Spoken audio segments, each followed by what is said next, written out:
Hello दोस्तों, कुछ दिन पहले टाइटन पनडुब्बी जो कि टाइटैनिक की सैर कराने के लिए निकली थी, उसमें 5 लोग सवार थे। 5 लोगों में 4 तो टूरिस्ट थे और एक उनका पायलट था। इस पनडुब्बी में पाकिस्तानी मूल के अरबपति कारोबारी शहजादा दाऊद और उनके बेटे सुलेमान दाऊद भी शामिल थे। अभी तक इसमें सवार किसी भी यात्री की डेड बॉडी नहीं मिली है। फिलहाल पनडुब्बी के मलबे को निकालने का काम किया जा रहा है।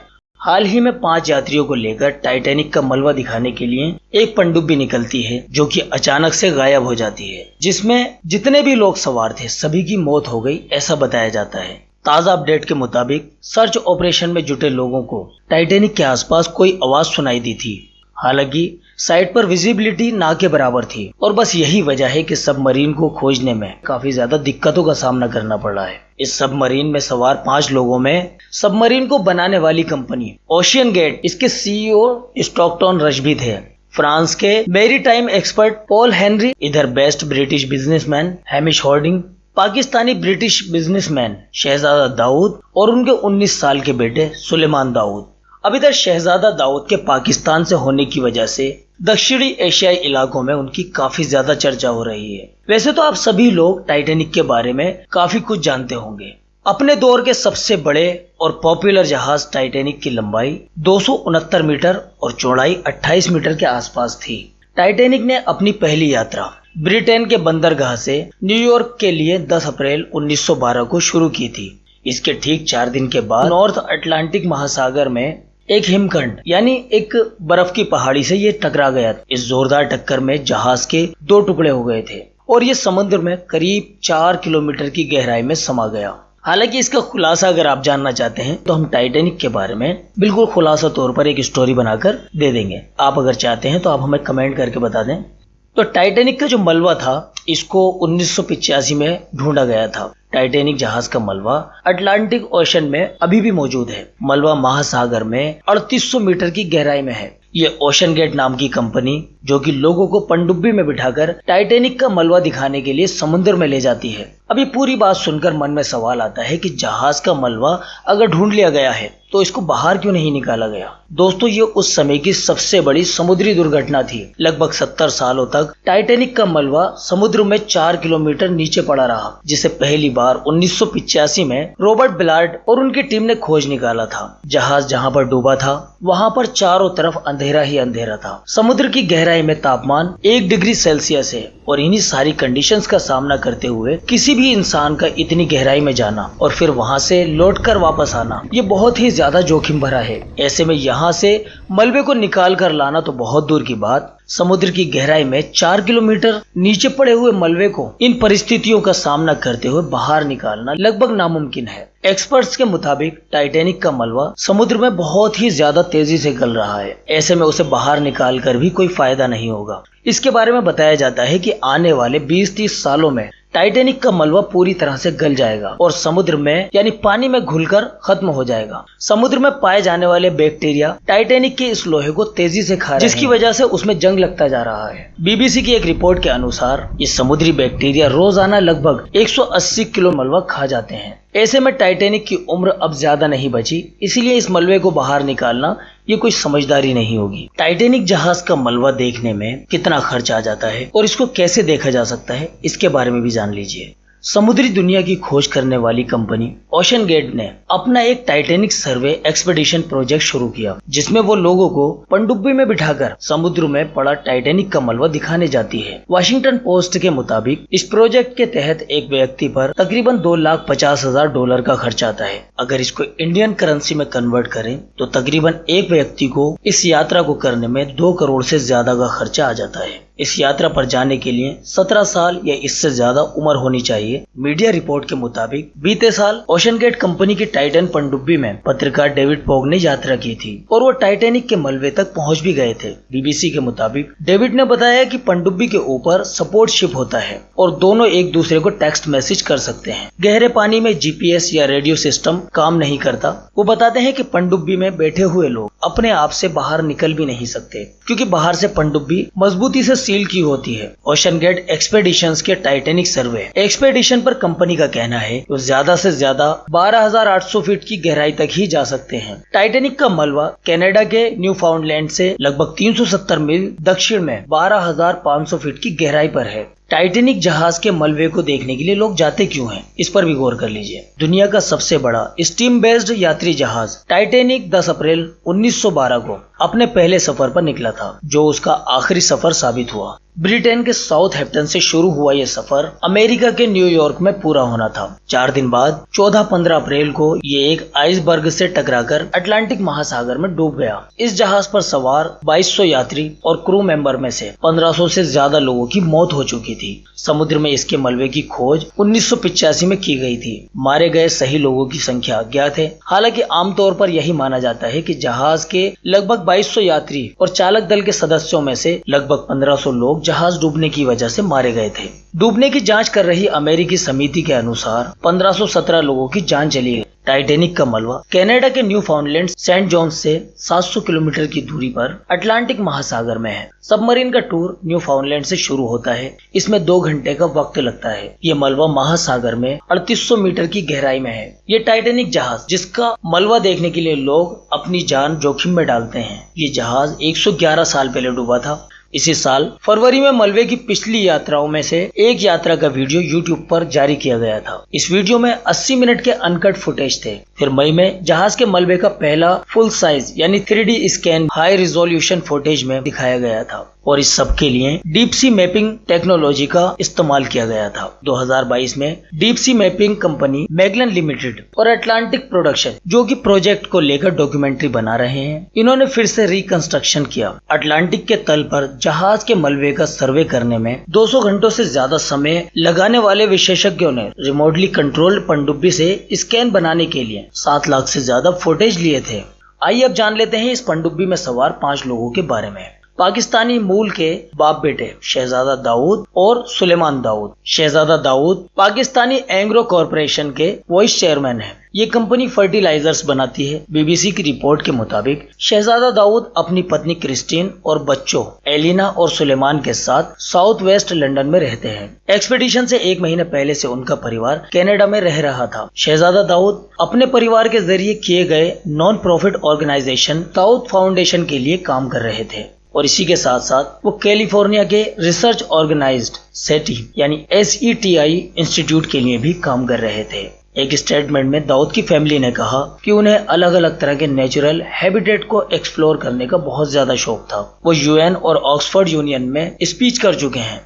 वहीं सुलेमान दाऊद ने हाल ही में अपने स्कूल की पढ़ाई खत्म की है। उन्हें लेकर उनका परिवार बताता है कि वो साइंस फिक्शन के बहुत बड़े फैन थे और उसे रूबिक्स क्यूब सॉल्व करने और वॉलीबॉल खेलने में बहुत ज्यादा मजा आता था। 19 साल के सुलेमान दाऊद की बुआ बताती हैं कि उन्हें यात्रा पर जाने में झिझक हो रही। अजमेर दाऊद ने BBC न्यूज को बताया कि उनके भतीजे सुलेमान ने एक रिश्तेदार को कहा था कि वो इसके लिए तैयार नहीं थे और टाइटैनिक के मलबे की यात्रा पर जाने के लिए उन्हें डर भी महसूस हो रहा था। लेकिन 19 साल के सुलेमान को ओशन गेट के 22 फुट लंबी पनडुब्बी में चढ़ना ही पड़ा, क्योंकि ये यात्रा फादर्स डे के वीकेंड पर हो रही थी और वो अपने पिता को खुश करना चाहते थे, जो कि टाइटैनिक के बारे में जानने के लिए भावुक थे।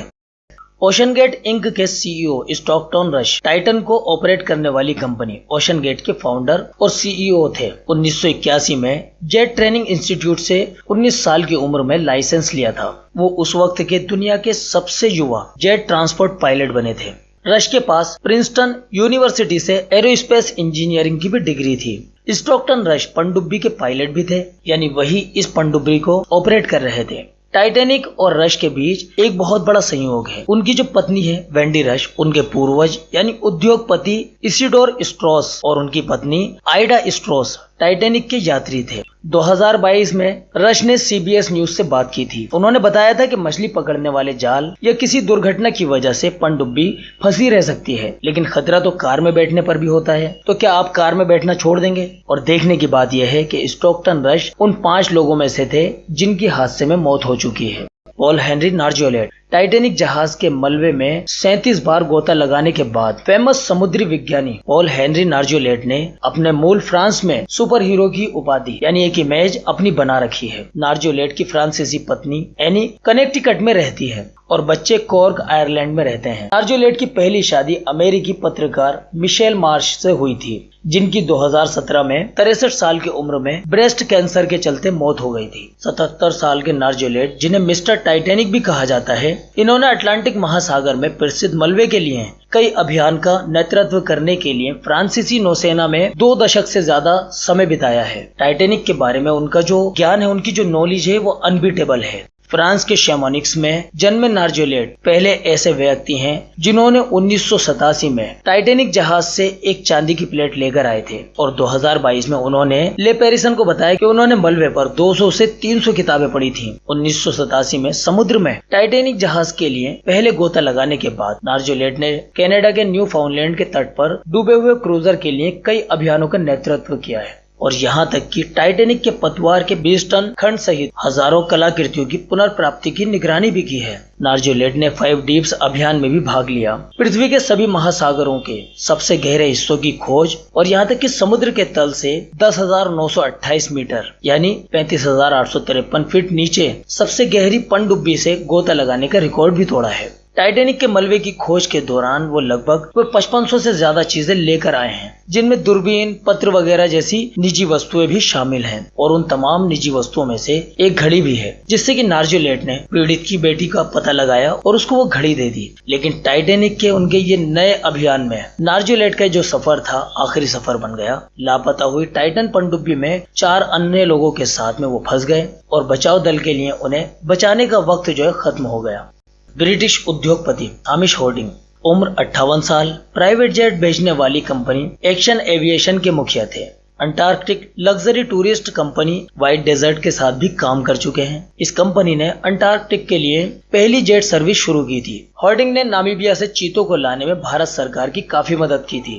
वो साउथ पोल में काफी सारे ट्रेवल कर चुके हैं। 2022 में जेफ बेजोस की ब्लू ओरिजिन कंपनी के साथ वो अंतरिक्ष की यात्रा पर भी गए थे। वो दुनिया की सबसे गहरी जगह प्रशांत महासागर में स्थित मोरियाना ट्रेंच में भी उतर चुके हैं। हैमिश हॉर्डिंग के ट्विटर बायो से पता चलता है कि वो दुबई स्थित ब्रिटिश अरबपति और कंसल्टेंसी एक्शन एविएशन के भी अध्यक्ष हैं, जो एविएशन उद्योग को कई प्रकार की सेवाएं प्रदान करने की दिशा में काम करती है।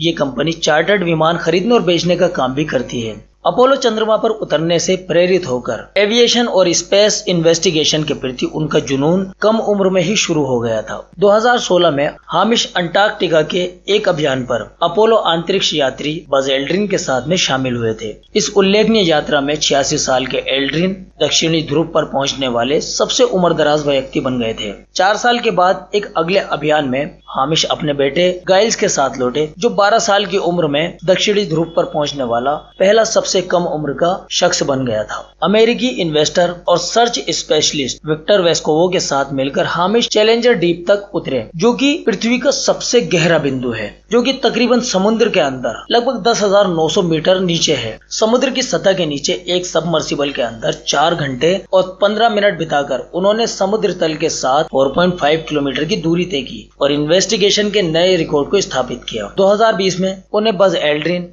रिचर्ड ब्रेंसन, जेफ बेजोस और एलोन मस्क के प्रेस्टीज क्लब में शामिल होकर मॉर्गन फ्रीमैन द्वारा लिविंग लीजेंड्स ऑफ एविएशन पुरस्कार से भी सम्मानित किया गया। पनडुब्बी के दुर्घटनाग्रस्त होने की वजहों को जानने की कोशिश की जा रही है। एक रिपोर्ट में बताया गया है कि लापता पनडुब्बी में 10 साल पुराने गेमिंग कंट्रोल का इस्तेमाल किया गया था, जिसने काम करना बंद कर दिया होगा। वहीं कुछ स्पेशलिस्ट का मानना है कि पनडुब्बी जब गहराई में जा रही थी तो उसमें कोई टेक्निकल प्रॉब्लम आ गई होगी और ये भी हो सकता है कि वो टाइटैनिक जहाज के मलबे से टकराकर वहीं पर फंस गई हो। इन सभी सवालों के जवाब तलाशे जा रहे हैं। टाइटन एक तरह की पनडुब्बी थी। इसका जो शरीर था, यानी जो टाइटन जो बनी हुई थी, कार्बन फाइबर से बनी हुई थी। इसका जो साइज था वो एक छोटे ट्रक के बराबर था, लगभग 7 मीटर के आसपास। सामने की तरफ एक ट्रांसपेरेंट खिड़की थी जिससे लोग बाहर का नजारा देख सकते हैं। इसमें एक पायलट के अलावा 4 लोग बैठ सकते थे। सिर्फ 17 साल या उससे ज्यादा की उम्र के लोग ही इसका टिकट ले सकते थे।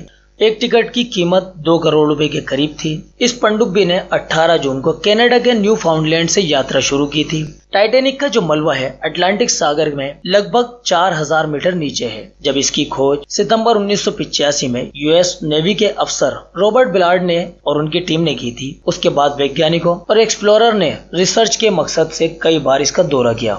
इसके बाद 2010 के दशक में नई रेस शुरू हो जाती है मलबे तक पहुंचने की और मलबे का दीदार करने की। कुछ कंपनियों ने टाइटैनिक टूरिज्म की शुरुआत भी की और ओशन गेट कंपनी उन्हीं में से एक है। इस कंपनी के पास टाइटन जैसी कई सारी पनडुब्बियां हैं। एक बार में टाइटैनिक तक पहुंचकर वापस बाहर आने में टाइटन को लगभग 8 घंटे लगते हैं। एक बार में 96 घंटों तक चलने के लायक ऑक्सीजन भरा जा सकता है। टाइटन को बाहर से पोलर प्रिंस नाम के एक जहाज से सपोर्ट मिल रहा था, लेकिन 18 जून को डुबकी लगाने के लगभग 2 घंटे के बाद ही इनका कॉन्टेक्ट टूट जाता है। कॉन्टेक्ट टूटने के 8 घंटे के बाद यूएस कोस्ट गार्ड को अलर्ट कर दिया जाता है। उसके बाद कोस्ट गार्ड ने सर्च ऑपरेशन शुरू किया। इस ऑपरेशन में जुटने वाला डीप एनर्जी नाम का एक जहाज था। उसके पास 2 रिमोटली ऑपरेटेड व्हीकल थे जिनको आरओवी के नाम से भी जाना जाता है। ये समुद्र में 3000 मीटर की गहराई तक जा सकते हैं।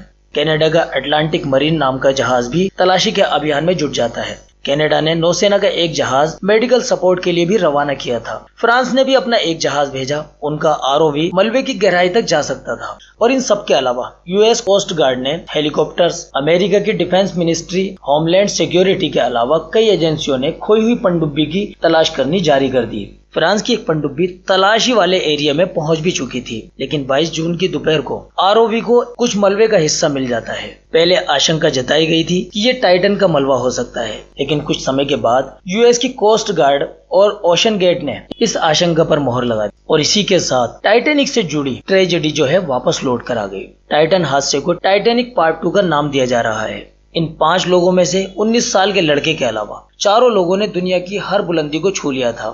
37 बार समुद्र की गहराई को नापने वाले नाविक के लिए ये सफर उनकी जिंदगी का आखिरी सफर साबित हुआ। इन्वेस्टिगेशन के लिए रिकॉर्ड बनाने वाले 5 लोग कुदरत के सामने बोने साबित हुए। हादसे में 5 लोग मारे गए और अब सिर्फ उनकी कहानियां रह गई हैं। इस वाक्य से हमें ये इबरत मिलती है कि जब अल्लाह ताला ने, जब खुदा पाक ने किसी की जान को निकालने के लिए समुद्र की गहराई में 4000 फीट नीचे की ही जगह मुकर्रर की है, तो बंदा खुद ही करोड़ों रुपए खर्च करके वहां पहुंच जाता है। हमारी इस मेहनत को सपोर्ट करने के लिए आप इस वीडियो को लाइक कर दीजिए। वीडियो को शेयर करना चाहें तो आप आगे शेयर भी कर सकते हैं और आप हमारे चैनल को सब्सक्राइब करके बेल आइकन पर भी क्लिक कर लीजिए, जिससे कि हम कोई भी नई वीडियो अपलोड करें तो उसकी नोटिफिकेशन आप लोगों तक पहुंच जाए। चलिए दोस्तों, मिलते हैं अगली वीडियो।